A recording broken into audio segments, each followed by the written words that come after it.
the thing is, storytelling changes the world. It changes the way we look at the world in a way that I don't think anything else does. The way you frame a story, the way you tell a story, the way you disseminate a story, um, I think fundamentally can give you an insight into something that maybe you never could have seen. And I think it's something that honestly can change the way we see the world at a fundamental level in a way that nothing else does. And I love that. Do you love science fiction and fantasy books? You found yourself in the right dimension. Welcome to the greatest podcast in the multiverse, where each week I talk to science fiction and fantasy authors about myth, magic, and the infinite possibilities of storytelling. I'm your host, Herman Stuernagel, and I will be taking you on a journey with some of your favorite authors, helping you to get to know them and possibly uncover some new literary gems along the way. Ready to explore? Because on this show, every conversation is a doorway into a different world. So welcome once again to the greatest podcast in the multiverse. I'm super excited. I have a very special guest today. Welcome here, RM Olson. Hi, thanks so much for having me. You are so welcome. Why don't you kick us off and just tell our listeners a little bit about who you are and a bit about your writing journey? All right. Well, I am a science fiction author. I live in Canada. I have been writing, well, I think as with all writers, I've been writing since I was 5 years old. But so I've been publishing since 2020, and I write science fiction. Just not the not the serious hard science fiction. I just write space opera, and one of those ones that I'm hoping that you'd pick up on a plane and it would keep you happy until you landed, sort of a thing. Right. Yeah. That's awesome. Yeah. So you've been writing since you were 5. What made you decide to kind of jump into publishing in 2020? Well, funny story. Since I was 5, I wanted to do this as a job, and since I was 5, as a very logical little kid, I decided that was not a feasible career option because you couldn't make money writing books. And so I went into journalism, then I went into law, then I practiced law for about 10 years. And at some point during that, I thought, you know what?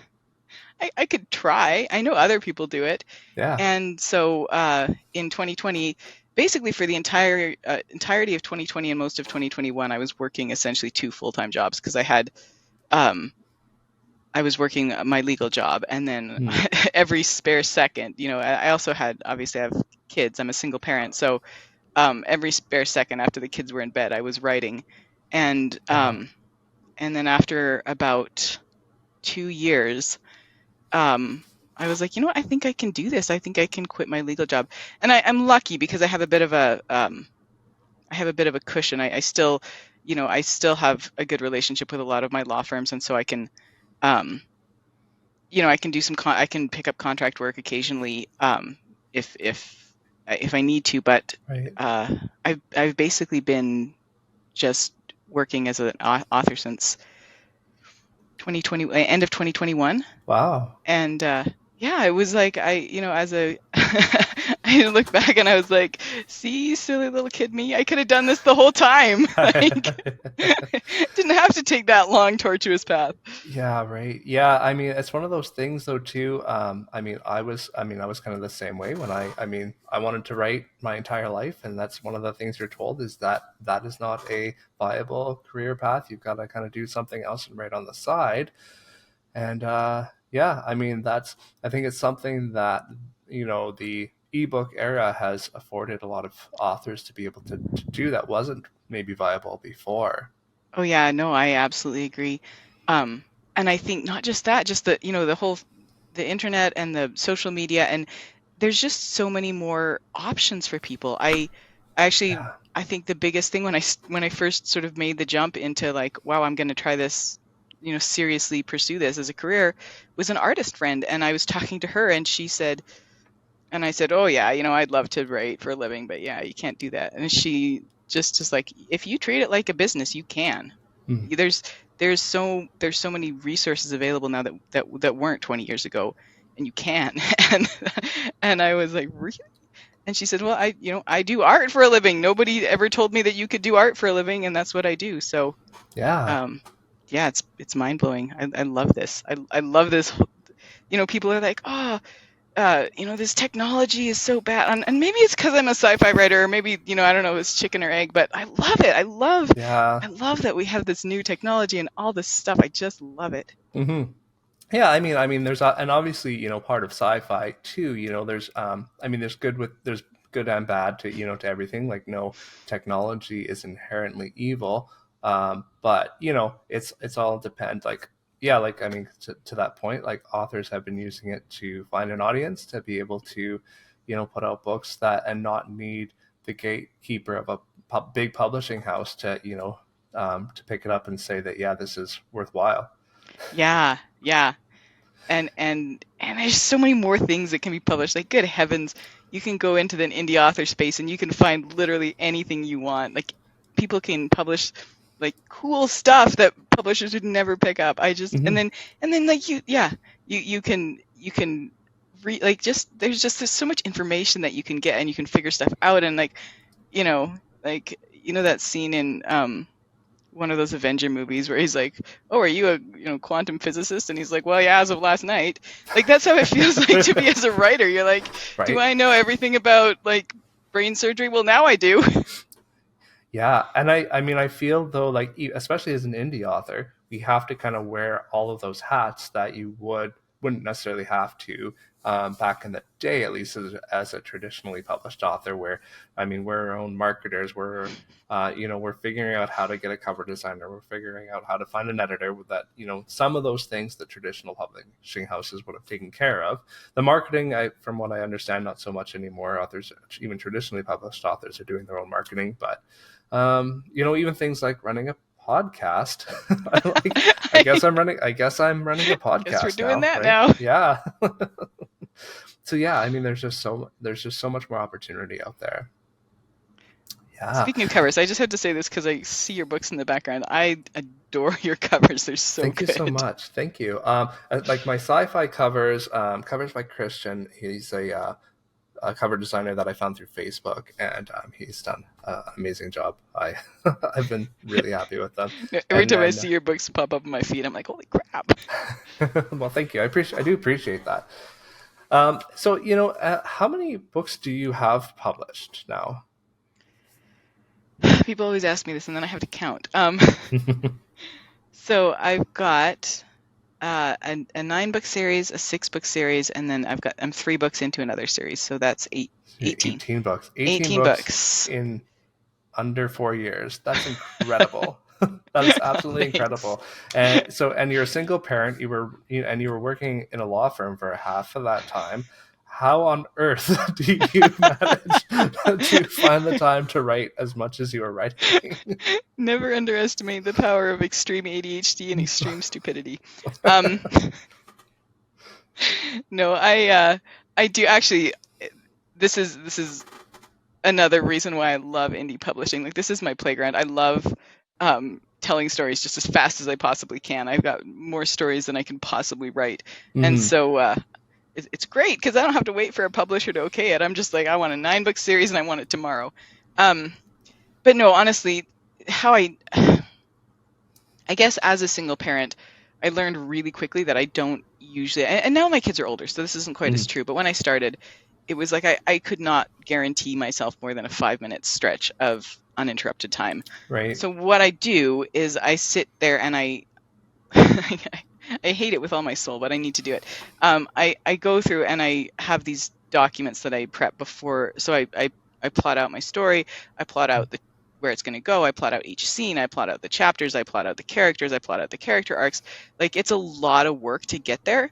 But when I'm there, um, once I'm there, I can sit down, pick up my story, and just go instead of sitting down like what I used to do and reading through my story for 45 minutes to try to figure out where I was and try to remember where I was going with it. Mhm. Because if all you have is 5 minute bursts of time, you just have to figure out a way to take advantage of that. Yeah. Right. Um, so that was really the biggest thing.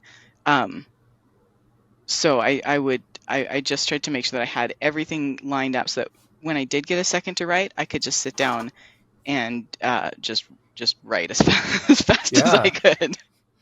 No, that sounds really good. And you're not also, I mean, especially if you've got everything plotted out, you're not going through a lot of revisions of plot at least. Yeah, yeah. Usually I write it, and I do sometimes, like my documents tend to be really, really, really thorough, but I don't always follow them. But usually, by the end, I have a story that I'm happy with, and I usually have to go back, and I sometimes have to, mix chapters up, and Mhm. obviously I have to, clean it up and make it pretty. But usually the plot um, is pretty solid. Like by the time I Yeah. write the end, the plot is there. Yeah, I've definitely have, I'm more pantser than plotter for sure. And, there's, so, nothing more frustrating than writing the end and realizing that, something had to have happened 4 chapters in for the ending to have actually worked, and having to rewrite tens of thousands of words. But so how long does it take you then to write, kind of from start to finish a book?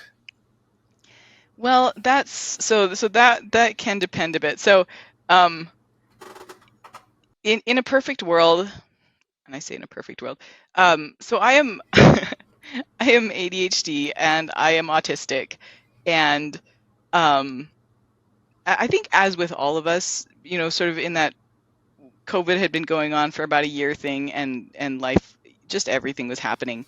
So I kind of had some pretty bad burnout. Hmm. I would say the end of 2022, to the point that I couldn't write for about 6 months. And since then, I've been a bit more spotty as far as my productivity, because some days I wake up and I'm like, we're doing this, and other days, just for a week or two at a time, I can't write Mm-hmm. anything. Hmm. So I have to work that into my schedule now in a way that I didn't before. Then I would say I usually write 5 to 10,000 words a day, so I can get a 70,000 word book written in under 2 weeks. Okay. Generally Wow. speaking, like it takes me about a week to do up all the documents, um, and then a couple of weeks to write the story. Now I would say I'm productive maybe 50% of the time, so it's more like a month. Okay. That's still Yeah, I really mean, fast. I'm not complaining about it or anything. It's just a little bit. I still have to remind myself that I can't schedule, because I used to do that. I'd be like, oh, I Hmm. want a book to come out in May. That means I have to start writing it in like mid-March, and then I can publish it on the 1st of May. And I can't do that anymore. I have to work a little more time into my schedule, which again isn't that bad, but it's an adjustment. Yeah, I can understand that, though, that it's frustrating if you've been able to produce something at on a certain timeline, and so you plan for that, but then you realize that that's not a um, sustainable Yeah, method of it writing. doesn't work anymore. Yeah, yeah, and but that is still impressive. And I have to say, like, I mean, I know a lot of people worry that when a writer is writing that fast, that the quality suffers. But I mean, the quality. I've been reading Devil to Pay, as we talked about a little bit. The quality is there. I would never have guessed that this book was written that quickly. So I'm Thanks. really impressed. um, so you've been writing since you were 5, and you've started publishing now for 4 years or so. What's the motivation behind your storytelling? Why is this something that you have set out to do? Oh gosh. Well, there's the non-philosophical answer and the philosophical one. All right. So the non-philosophical one is just pure hedonism. I love, right? I love telling stories. I always That's have, perfectly valid. my favorite thing in the world is to tell a story and have someone react the way I want them to, whether they're laughing or upset or what. Like, that's my favorite thing and always has been. Um, but I guess the more philosophical one is I did. So as I said, I went to school for journalism, and then law, and I guess you see how much, like, how powerful telling stories in is. um and this is not even telling stories. I mean, this is, telling, talking about true things that happened when you're a journalist or a lawyer, hopefully, if you're an ethical journalist and lawyer. Right. um but the like, you're sitting there in class with 100 other journalism students, and watching all the president's men and talking. Like, the thing is, storytelling changes the world. It changes the way we look at the world in a way that I don't think anything else does. um the way you frame a story, the way you tell a story, the way you disseminate a story, um, I think fundamentally can give you an insight into something that maybe you never could have seen, and help you change your entire perception of the world. And and that to me was always so fascinating. And like I said, my books are just fun books. They're fun. They're supposed to be kind of silly and exciting, and they're not these deep philosophical treatises. But I will tell you this. I like to think that I have always tried to be a fairly, open-minded and progressive person. And I've talked to a lot of people, and I read about racism, and I read about the history of slavery and discrimination and stuff. I don't think I ever really sort of viscerally understood um, race.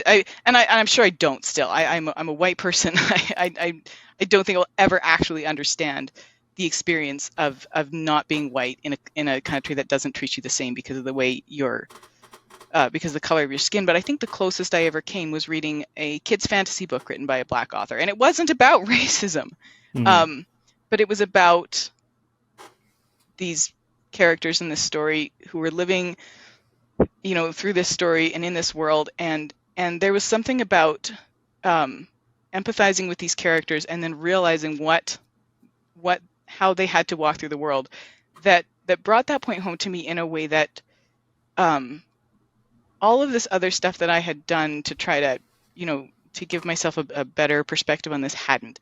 And so um, I think telling stories is something, not to sound too idealistic, but I think it's something that changes the world. I think it's something that honestly can change the way we see the world at a fundamental level in a way that nothing else does. And I love that. I love that. I think it's Yeah. so powerful and so cool.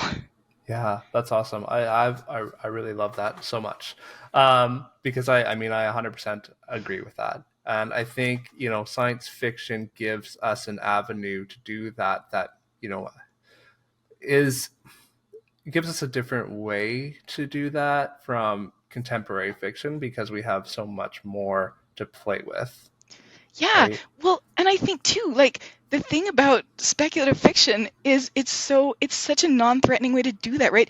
You can read about these ideas that might feel scary and weird to you, if you're reading about them in contemporary fiction, because then that's something that could really happen. But if you're reading about them in spaceships and laser guns, it's not scary because is this it's this place where you can try out new ideas and try empathizing with different types of people in a very safe, non-threatening space. And hopefully, once you can do that, then you can bring that back with you when you close the book. Right. Yeah.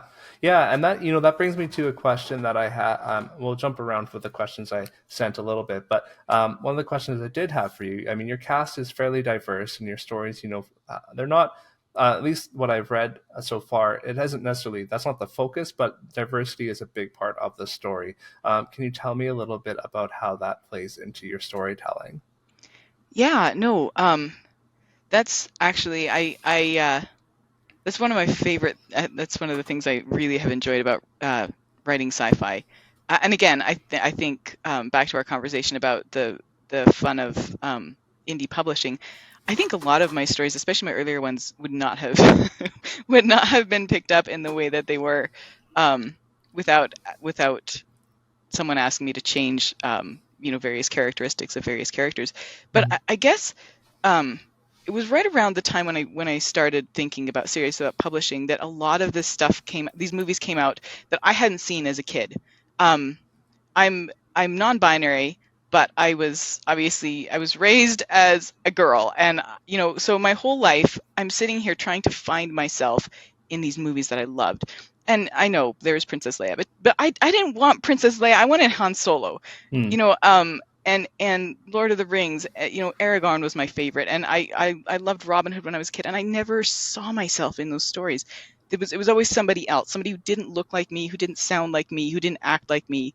And so I remember for most of my childhood, like maybe this is where my storytelling thing came from, is I would make up these stories that involved someone that looked like me in that story, and I would have to sit there at night and make up stories, some way that someone that looked like me could be in Robin Hood, could be in Star Wars, um, because they weren't there. And I just remember around that time, was it? I think Wonder Woman came out, Ocean's 8, Birds of Prey.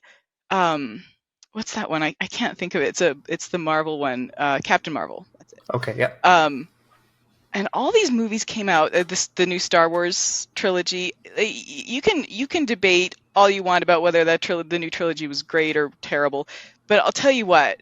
Sitting in that theater and watching um, the three protagonists, none of which were straight cis white men. Mm-hmm. There was a black man. There was I can't remember everybody's name. There's Finn and there's Poe, who is also not white, and then there was Rey, Right, yeah. who is a woman. And I just remember sitting there in the theater, like my jaw was on the floor. I had never sat through a movie like that that showed people like me, and it Mm. was mind blowing. And I literally think I cried in the theater. And the same when I watched Captain Marvel. Again, we can debate all we want whether that was a good movie or just a stupid movie. But you know what? I had never seen a stupid movie with a character that looked like me. Like all the Right. stupid movies were about men, and there was none about women, about like brash, rude, snarky, non-polite. Like I don't care how good the movie was.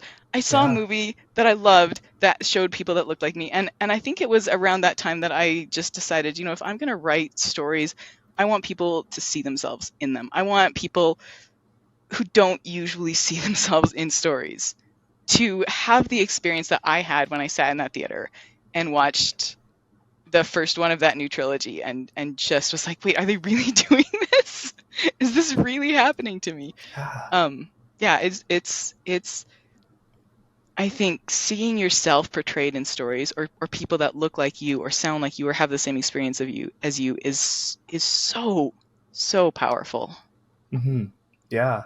I love that. I love that so much. And I feel like in science fiction, especially science fiction literature, and a lot of the sci-fi, military sci-fi, and that sort of thing that's out there, you don't see a lot of that. Once you start getting into things like Star Trek, I mean, Star Trek's always been more progressive, and I think that they've definitely you kind of see how it's evolved through the decades, trying to be inclusive of what's where, at least to be where it's at in time, right? Hmm. Hmm. Um, but it is cool that we're getting now this.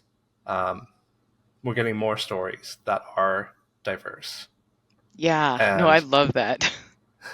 I love that you are able to have a platform now where you can share the stories of people that you want to see in the stories. Yeah, no, can I just tell you a brief story? Absolutely, yeah. Okay, so as I said, I'm ADHD and autistic, um and on my first my first series that I wrote, I decided that I was going to write a character who was ADHD. It's funny, in my first series, The Ungovernable, there's a pilot named Jez, and she's ADHD, and there's two types of people. There's the people that are like, she is the funnest character ever, and then there's the people that are like, she is so annoying. I could not handle, like, I had to stop the book because she's so annoying. And I can always tell who's my neurotypical reader and who's my neurodivergent reader. But she is absolutely my self-insert character in that series. And I decided that I was going to write a series that had a character with severe ADHD, with who I would have been if I had not spent my entire life trying to mask. And I would never, at no point in that story would she overcome this. At no point in the story would she like calm down and become this reasonable, non-impulsive, because I was like, that's not how it works. That's what I grew up reading about, is these Yeah, wild, manic pixie dream girls who settle down and get married and have a family. Like, that's not how it works. That's not how neurodivergence works. And so instead, in the story, this crew that she flies with, eventually, both she and them kind of figure out, like, that this is actually not a problem, but this is just who she is, and this is how, like, not just learn how to sort of tolerate her, but sort of be like, wow, this is cool. She can do things that we can't because of the way that she is. And Hmm. as with everybody in the crew, everybody has their own things. But it was a story about, like, oh yeah, we're all weird, but that's okay, and that's actually a good thing because look at all this cool stuff we can do. Right. I wrote that for me, but I have had probably on that series I've had more than I don't know that I can count how many people have come to me and been like, I have never read a story about someone like that who was celebrated. Like, I've Hmm. never seen those characteristics be sort of accepted and celebrated and, like, been like, wow, this is a fun and cool character, not like this is an annoying and weird character. Right. And Okay. and I think most of those people obviously were ADHD, and I think that was, as much as it was really cathartic for me to write that, I think it's been really cathartic for a lot of people to read that and be like, wow, people who look like me and act like me and have been treated like we're weird and strange and, like, inappropriate all the time, are actually maybe not. Like, Hmm. maybe I can be a cool hero in a story somewhere. So Yeah. I think when you write, even when you're writing for yourself, there's a lot of other people with those same experiences that are like, yeah, I also needed to see that. Of course. Yeah, and I think that, I mean, because you wanted to write something because you had never seen that in, in a book or in a story before. Obviously there are others who feel the same way, that maybe don't see themselves as writers, right? Who, Hmm. you know didn't realize that this was a story that could be told. Yeah, yeah. Yeah, that's so cool. Now, what series is that? That's The Ungovernable. That's the Yeah. first one I published. Okay, tell us a little bit, now that we're there, tell us a little bit more about that series. So again, that one was just me having as much fun as I possibly could. Um, it's a sort of, like, I always market it as sort of Firefly meets Ocean's 11. So it's this sort of motley group of ex-convicts who, essentially, they essentially just create havoc. The first book is a heist book. The second book is a jailbreak book. The third book. So it's just, uh, I actually tried to write each book in a sort of different genre that I'd always wanted to do, but still sci-fi. So, um, we have the mafia book. We have the sort of gambling ship in space book, and Nice. um, but yeah, that one is sort of this motley crew of geniuses, on a heist mission across the galaxy. Oh, that sounds really interesting. It Yeah, was fun. I'm definitely gonna grab that book. That's your 9 series book? Yeah, that's my 9 series book. Very cool. Very cool. Let's take I just want to take a little bit of a step back. I just want to know who some of your influences are. What whether it's books or movies or whatnot. What authors or series have influenced you? Um, okay, so when you sent me the questions, and I looked through that one, and I was like, oh, okay, I got to narrow this down because there's a lot that Yeah. I will say the one show that has had a lot of influence on all of my writing is Firefly. Hmm. And that's because that sort of found family, uh, you know, close knit crew of weirdos that's my kryptonite. I love that. I will read anything with that in it. I cannot stand it, or I cannot stand, like, I can't resist it. Not that I can't stand it. I can't resist it. Yeah. I knew Um, what you meant. It didn't even. Yeah. we're on the same wavelength. Exactly. Um, Yeah. but I think as far as authors, one of my biggest, I'd say, influences is Terry Pratchett. I'm Hmm. sure you've read him, and my writing is actually not very similar at all to Terry Pratchett. But the idea that, like, the ability that he had to take a very to take these social topics, that were actually pretty heavy, and distill them into this biting satire that was never mean and was always funny. I I have never read an author who could make me laugh more and make me think more at the same Hmm. time. Like I picked those books up as comfort reads because they're so easy to read and they're so funny and the characters are so delightful. And I finished the book with his whole new idea of how discrimination works, or how he just is brilliant, brilliant, brilliant author. And so that was always something that I loved and and kind of aspired to. And again, my style is very different than him, but in a maybe a adjacent way, I wanted to have a book that was fun, but also would kind of leave you with something to think about. Right. So he's definitely one. Um, Another one is her name is Mo Xiang. I can't say it right. Mo Xiang Tongshu, I think, is how you pronounce it. She's a Chinese author. She writes Dan Mei and Xianxia, which is Dan Mei is like uh, gay male romance, and Xianxia is sort of a Chinese high fantasy. I guess would be the simplest way to describe it. Okay. Okay. I hadn't ever read any of those two genres until somebody somehow was like, "Oh, you should read this." So I found it somehow and I started reading it. And the book that I started on was Heaven Official's Blessing. And I say book, but they published it recently. It used to be just on the internet. They published it, and I think Hmm. it's eight 8 books long, and it's like Oh wow. this thick each. I think it's like 2 million words. I didn't know this because I was reading it on the internet, and you can't tell. So Yeah. I, Right. I read 2 million words in about 1 week. Like I Oh binged that wow. thing. It was so good. But she has this ability to take. So you start out reading the story, and it's about these funky little weird characters doing these funky little weird things, and it's just kind of silly and fun and funny. And then she hits you with this flashback, and you read a few chapters of a flashback, and you come back to the same place that you left, but everything has changed. You like your perspective on the characters, your perspective on the history, Hmm. every single thing that you have read has now been turned upside down because of what you just read in the flashback. And she does this multiple times during the book. Like by the end, I was like, "What just happened? I don't even know what happened." But that is she is absolutely one of my role models. Like if I can ever do something like that to my audience, I will be thrilled. Just her skill in using story structure to turn everything that you think you know on your head. Um, so those are two of my and then another one that I read recently. And not recently, not at all recently. I'm old. Arkady Martine. She wrote A Memory Called Empire and A Desolation Called Peace. And okay, so this is the first science fiction book that I read that has the same sort of world building that fantasy does.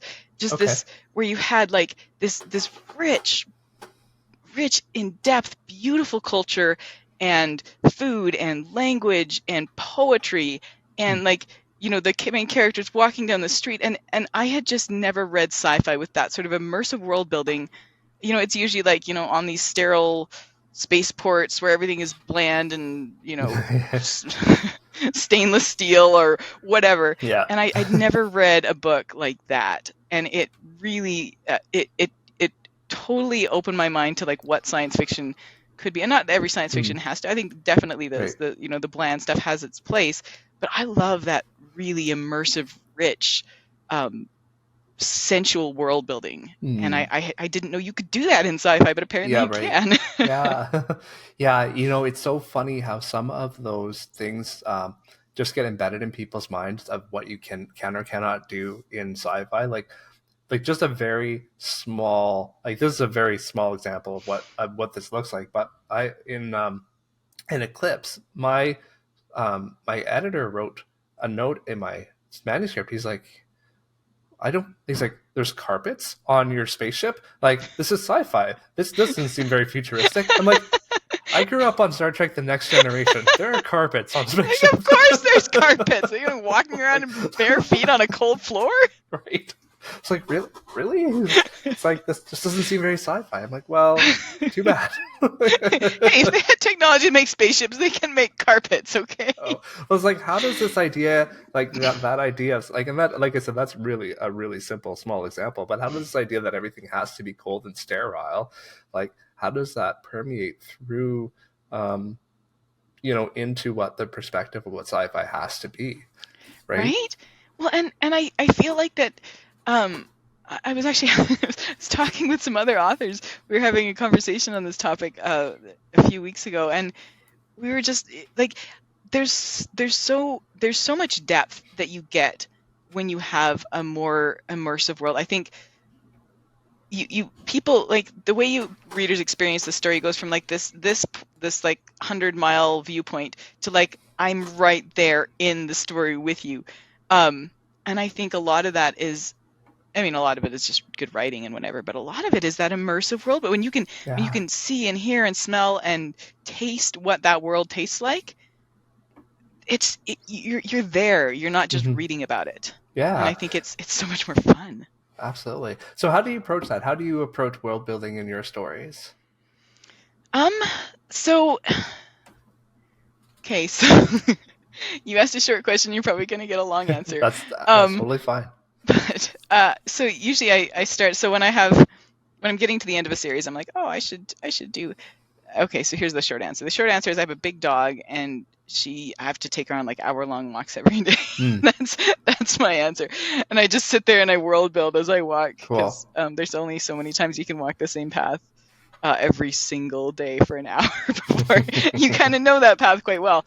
Um, so, but yeah, I usually just sit there and I kind of go over like, oh, how do I want this to look? Sometimes I take inspiration. So, the ungovernable, for example, that is honestly, it's largely the world building is largely inspired by um, sort of 1980s Soviet Russia and for like the cities and stuff, and then for the the surrounding planets and whatever is Siberia, because I Mm, went on a trip through Siberia, and oh, it's really? so interesting, like the architecture and and just the melding of cultures, Mm, so interesting. So I thought, oh, this would be fun. So I did that.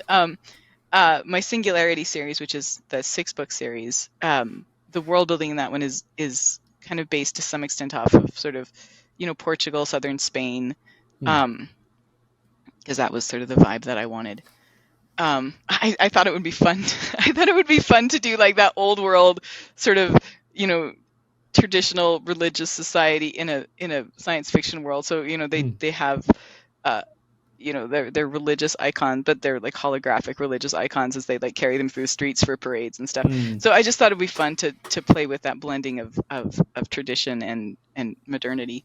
Right. Um and then Devil to Pay, the Devil in the Dark series is obviously based off of sort of yes, Victorian just pre-Victorian England, so sort of um, Napoleonic Wars era England, Mm, and so I usually just kind of get a hinge point for my brain to sort of hook onto, and then I just go from there. Like, how would that look? What would it be like? How would society change based on the technology?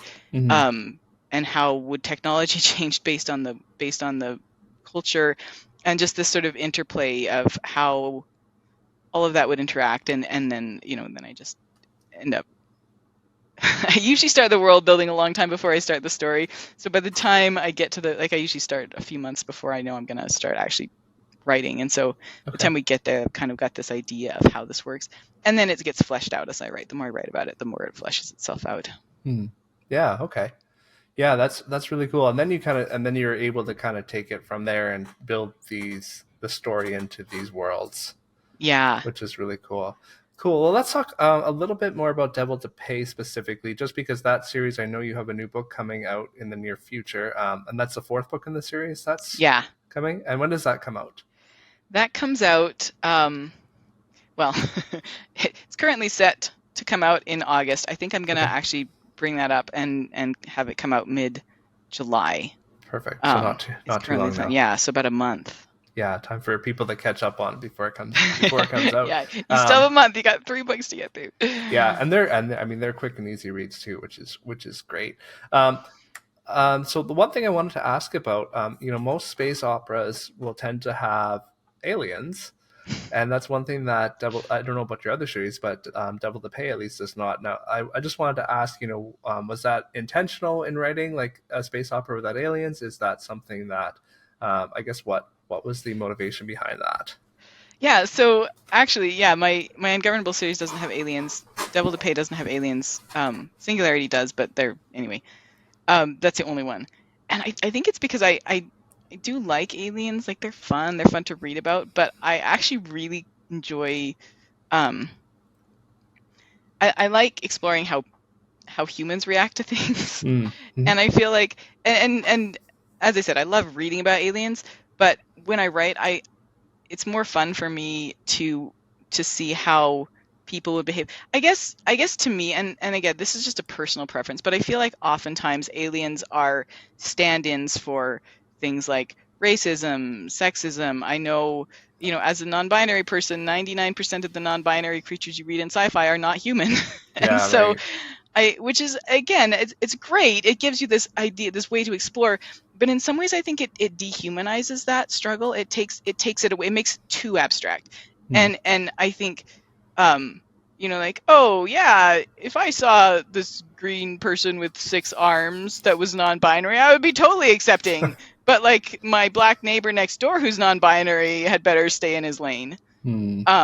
And I think in some ways, at least to me, and again, this isn't at all, you know, a knock on that trope, but I think to me, I wanted to stay away from making all the problems things that only happen to non-humans, because I felt like that was in some ways almost dehumanizing. Like, oh, Yeah. you're not white, I guess you're an alien. You're not straight, I guess you're an alien. You're non-binary, you must be an alien. And I wanted to make that a little more visceral, and a little more personal, and say, look, if we're gonna have um, discrimination, it's going to happen to people, and you need to like accept all of that that's Hmm. happening to a person that you sympathize with, not to an alien. Yeah, right. I think that's a really fair point, and I don't think you're off the mark there at all. So I mean, I really appreciate that.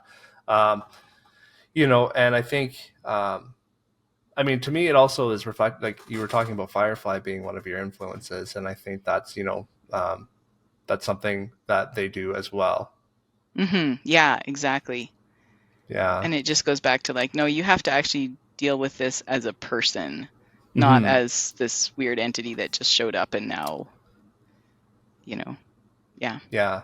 Yeah, no, that makes a ton of sense, and that's great. I asked mostly because I get that question a lot about my fractured orbit series because there aren't aliens in there either, and my reasoning is more has to do with just the time of where, like, it's an inner solar system society. They haven't Mm, developed faster than light travel, so it doesn't make sense for aliens to be in it. But I really actually do like your reasoning behind it, and I think that is very cool. thanks. Um, so tell me a little bit more about the world because it is a fun world. You kind of got this, pirate setting in space. I want to hear more about that and how what the inspiration was for the series and how it came about. Okay, so again, this is just pure hedonism. This was just me taking everything that I always loved as a kid. So I live in Alberta, Canada. It was completely landlocked. Like there's nothing bigger than a lake within like a 14-hour drive of where I live. And I wanted to run away to sea. Like that was my career goal as a Hmm. child. I was like, when I'm 12, I'm going to run away to sea, because that's when you could when you were a sailor, and there was unfortunately like, no seas, and also no navies that were accepting 12-year-olds. So I had to, do a quick career change. Um, but I just this was just all the stuff. I loved the pie, and I loved I grew up on sort of Horatio Hornblower and Master and Commander, and that era of sailing ships, just a Treasure Island. They just fascinated me. That was my favorite thing in the world when I was a kid. So uh, and then of course things like Treasure Planet, where I was like, wait, they're doing that, but it's in space. Like what? And so I guess from the time I started writing, I always had in the back of my head this space pirates, and I never kind of happened. And then this series came up, and I was like, oh, okay, this is my space pirates.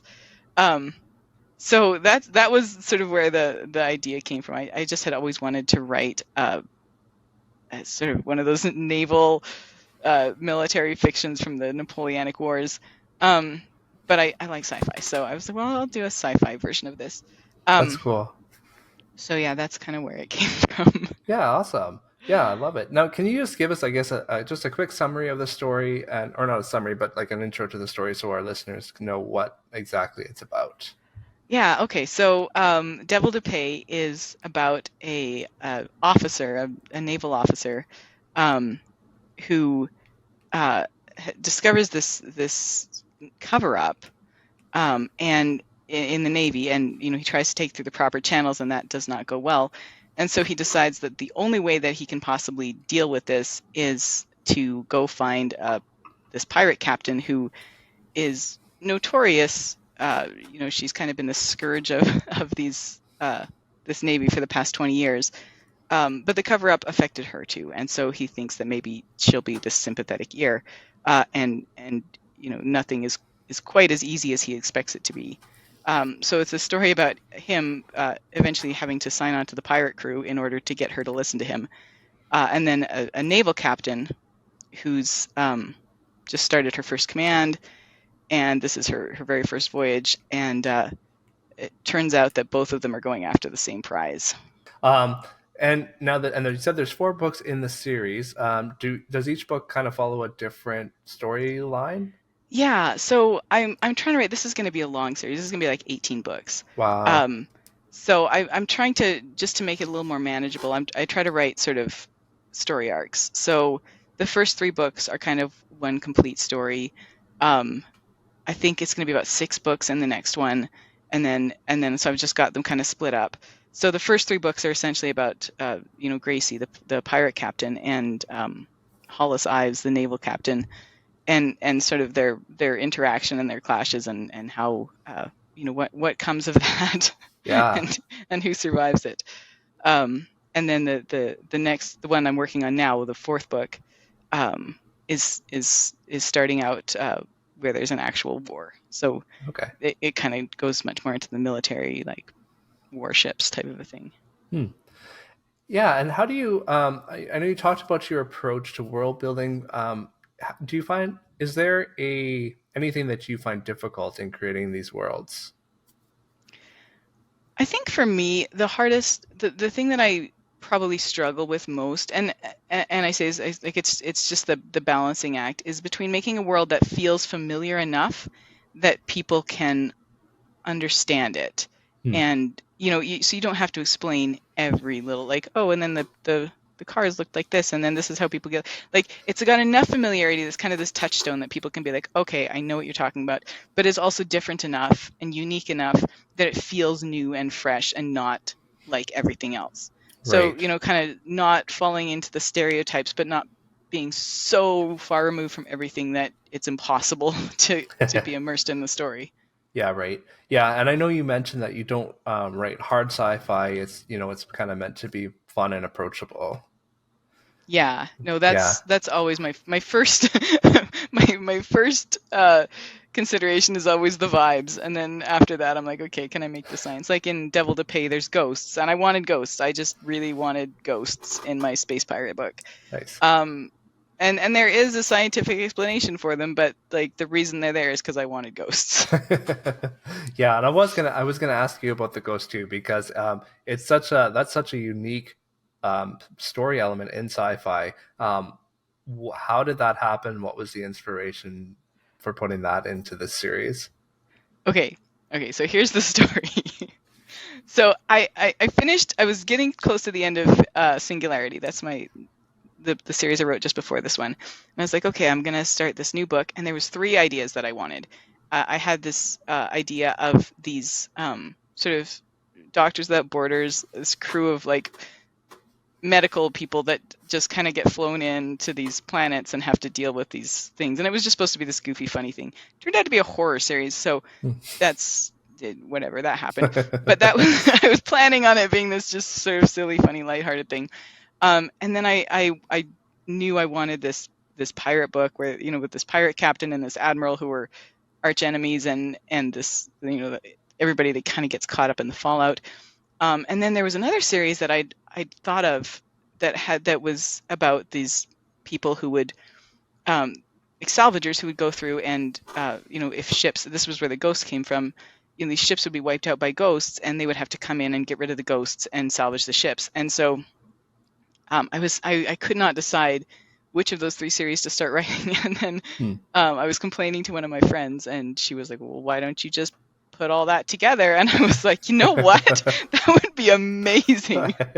So that's where the Space Ghosts came from. They came from That's that other cool. series. And I think I'm going to still write all 3 series, but I now have a cohesive world that they're all going to be set in. So Right. Awesome. Yeah, I love it. They're so it's such a unique piece of sci-fi that it threw me off a little bit, but I'm also a fantasy reader, so it wasn't so much that I was like that it seemed that strange to me, but I'm like, oh, that's different. It was just a really different element. I love it. I really do. it's so fun, It is. it brings a whole new element to writing battle scenes, because you're like, and also Right. you Yes. could kill someone and then their ghost could kill you. So Yeah, it's a fun it's a fun addition when you have to write battle scenes and fight scenes. definitely. And I can tell you had so much fun writing this book too, because it really is such a fun read. Oh, good. Yeah, I had so much fun. So that, I mean, that's a great segue into my next question, which is, what do you hope readers experience as they read your books? Oh gosh. Okay, so honestly, like, again, there's the like hedonist answer and then the philosophical answer. The hedonist answer is, I just hope that you're up till like 3 a.m. and it's like a work day tomorrow and you're like, but I have to know what happens. Like, I want you to have the same feeling that I had when I was a kid and I was reading Treasure Island and I was like, I think Jim is gonna be killed now, and like I have to actually stay up because like if I don't finish this story, I'm certainly gonna be killed by pirates. So I want that. Like, I just want you to have so much fun reading it. And for Devil to Pay specifically, I remember watching Pirates of the Caribbean, and my favorite part of that movie was that you never actually knew what was going to happen. Every time you thought you knew where this plot was going and you thought you understood the characters, something would change and you'd be like, what? Yeah, What just happened? And that's the experience that I want you to have reading Devil to Pay. It's just, you're never 100% sure that you know what's happening, and then you think you do, and then you actually find out that you don't. Um, so that's the biggest answer. But I think under that, I hope too that to some extent it does make people a little bit maybe question assumptions, because there's not a good guy and a bad guy. There's not a, the this is the right side and this is the wrong side and this is the good decision and the bad decision. It's kind of a series about making really hard decisions, and maybe there isn't a right one, and how do you decide, and how do you decide who's good and who's bad and who's justified in breaking the law and who isn't, and why people would end up where they are. And so I hope that it's, it's a fun thing, like, oh, you got to question your assumptions because you never know what's going to happen in the next chapter. But I hope it's also a little bit of like, maybe I don't actually know as much about this situation as I think I do, and maybe, I look at someone and I see them in a certain way, but maybe I need to question that a little bit. Hmm. So I guess that's in Devil to Pay specifically, but in all my books, I just kind of hope that you come away kind of with a little bit of like, I wonder if maybe I don't know everything about the situation, and maybe maybe this is not something I can make a snap judgment on. Right. Maybe my black and white thinking is not going to cut it in this world. Yeah, that's great. No, cool. And so what are you working on now? I know you've got book 4 in this series coming out. Do you have other projects on the go that you're able to talk about? Yeah. So I've got book 4 coming out. I'm so excited about this one. I just sent it off to beta readers, and I think Nice. it's going to be good. So there's that, and then obviously I'm going to continue writing in this series. But I also have like I said, the Doctors Without Border ones, which turned into a space horror series, is also, I'm going to put the first one out, I think, in September. Oh, cool. So that's going to be another series, and it's set in the same world, a few years before Devil to Pay. And then I think this summer I'm going to start launching my Ream page, which is, it's sort of similar to Patreon, where it's just a subscription site, and I've used it before for things like short stories and whatever, but I think I'm going to do another short series set in the ungovernable world with that crew. Okay. And I'm going to be putting that up probably sometime in the fall. That's my summer project, is getting that going. So Cool. yeah, that's what I'm working on right now. Yeah, yeah, and I mean to go off on a little side tangent about Ream a little bit because I'm not super familiar with it. Can you just, I guess, let me and our listeners know just a little bit about more how it works? You said it's kind of like Patreon, but for Yeah, readers. so it's really fun actually. It's very much like Patreon's in that you have tiers where you can, say, sign up for the $3 tier, the $5 tier, the $10 tier, and it just charges you every month, and you get access to whatever it is that the creator has put into your tier. Hmm. Um, and so, but the nice thing about Ream is because it's specifically for authors. Um, First of all, it's it's the format is nice, so you can just it's got like an app, so you can just read the book, like read the stories, and they're all together. Whereas Patreon, you kind of have to post things in their separate things and then go look for them. Whereas this, you can just post it all, and every time a new thing comes out, it adds to the book that Okay. you have access to. Um, and then it also has, like, right now I don't have any of my paid tiers up because I don't want to do that until I have it ready to go. But you can be a follower, and then every time I send out an update or whatever, it goes out to all the followers, and that's a free thing. And I think actually, I know some authors that use that as their newsletter, in that Oh, people just sign up, and then every time they have an update, they just send it, and it goes out to all their followers in the same way a newsletter would. So okay. yeah, it's really it's they're still working on, like, they just launched it about a year ago, and they keep adding these new features, and it's really fun. They're going to be adding audiobooks next and Oh, stuff. So cool. Cool. So I mean yeah, that sounds like a good way for readers who are going to be reading all of your stuff anyway, especially since you're a fast writer, they can just they get it right away. yeah, yeah. And I've been actually, with my space horror book, I was posting chapters as I wrote them, so you just get the sort of unedited Oh wow. version of stuff, which I don't know whether that was good or bad, but it was fun. So yeah, there's just a lot of there's a lot of that's where I post a lot of fan art and stuff. So Okay. or commissioned art. So yeah, it's a fun platform. I've got some other author friends that are on it, and it's just fun to see what they do with it. Cool. Yeah, that sounds great. I mean, I definitely don't write fast enough to be able to utilize that, and I definitely would not post any unedited chapters. I know I've seen other authors do that. I was like, but I mean, my stuff changes so much. Like, I know. I'm like, It I was a struggle. I don't know if I'd do it again, because I was like, I get halfway through a book and I'm like, actually, what happened at the beginning was not that. yeah, And I just keep writing like I had fixed it from the beginning. yeah, especially beginnings. Like my beginning changes. Like my beginning goes through like 3 to 5 change like different iterations before I find one that actually sticks that makes sense to the rest of the book. Like, but I need to get those like false starts out in order to Yeah, move on to the rest yeah. of it, right? But so yeah, I really struggle posting posting the Yeah. first draft of my first chapter. Yeah, like I don't think I'll do it again, but it was Right. fun. It was fun for a try. Well, that's so much fun. Yeah, cool. Well, hey, I mean, on some of those things you just have to try to see if they stick because you just never know, right? Yeah, yeah, That's the fun of being an indie author. You get to try some fun yeah. and different things, right? Very cool. So this is the greatest podcast in the multiverse. So can you tell us about how a different decision in your life might have affected another version of your life? Ooh. Like, this is honestly, sometimes I think about this sometimes because I grew up in a very conservative religion, um, that kind of told me that, you if you are female presenting, you grow up and you do follow a certain lifestyle, and you marry as soon as you possibly can, and then you have children, and I did all those things, and uh, and I don't and I didn't, and at the time I think I didn't even have the language to know what queerness meant. I didn't know that non-binary was a thing. There was so much that I just didn't even have the language to think about, let alone express. Right. And so I've thought, I've thought about what would my life have been like if I grew up different, if I had grown up in a place where um, queerness was accepted, where I had the language to talk about that, where I wasn't part of this religion, and I really, thought that I could decide to do whatever I wanted when I grew up.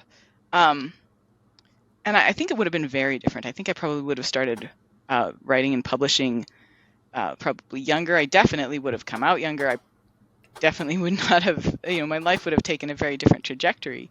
Yeah. Um, but again, I don't know that I regret that, because I think, when I was a kid, people would be like, well, you need to have life experience to be able to write. And I was like, no, you don't. I can write. I'm a good writer.